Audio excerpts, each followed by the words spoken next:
اور نہایت احترام سے اپنی بارگاہ میں طلب کر لیا، اور امت میں ویسا ہی انتظام کر دیا جیسا کہ دیگر انبیاء نے کیا تھا، کہ انہوں نے بھی قوم کو لاوارث نہیں چھوڑا تھا جس کے لیے کوئی واضح راستہ اور مستحکم نشان نہ ہو۔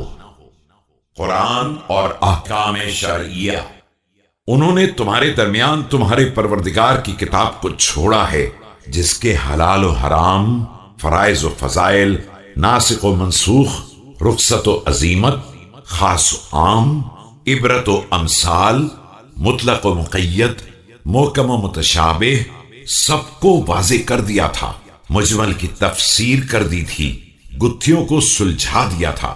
اس میں بعض آیات ہیں جن کے علم کا عہد لیا گیا ہے، اور بعض سے ناواقفیت کو معاف کر دیا گیا ہے۔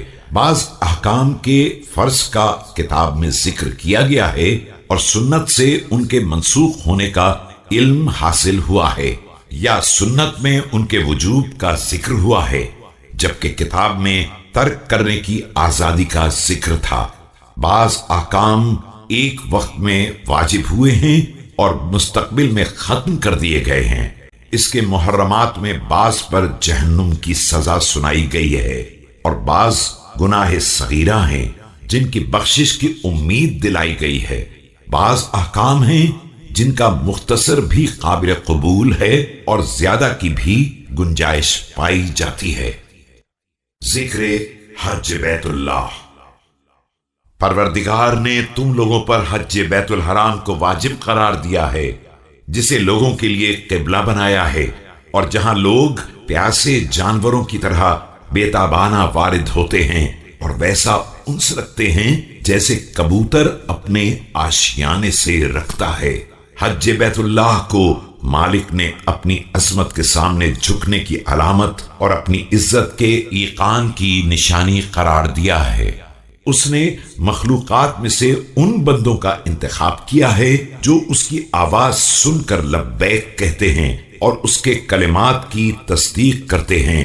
انہوں نے انبیاء کے مواقف میں وقوف کیا ہے اور طواف عرش کرنے والے فرشتوں کا انداز اختیار کیا ہے۔ یہ لوگ اپنی عبادت کے معاملے میں برابر فائدے حاصل کر رہے ہیں اور مغفرت کی وعدہ گاہ کی طرف تیزی سے سبقت کر رہے ہیں۔ پروردگار نے کعبے کو اسلام کی نشانی اور بے پناہ افراد کی پناہ گاہ قرار دیا ہے۔ اس کے حج کو فرض کیا ہے اور اس کے حق کو واجب قرار دیا ہے۔ تمہارے اوپر اس گھر کی حاضری کو لکھ دیا ہے اور صاف اعلان کر دیا ہے کہ اللہ کے لیے لوگوں کی ذمہ داری ہے کہ اس کے گھر کا حج کریں جس کے پاس بھی اس راہ کو طے کرنے کی استطاعت پائی جاتی ہو۔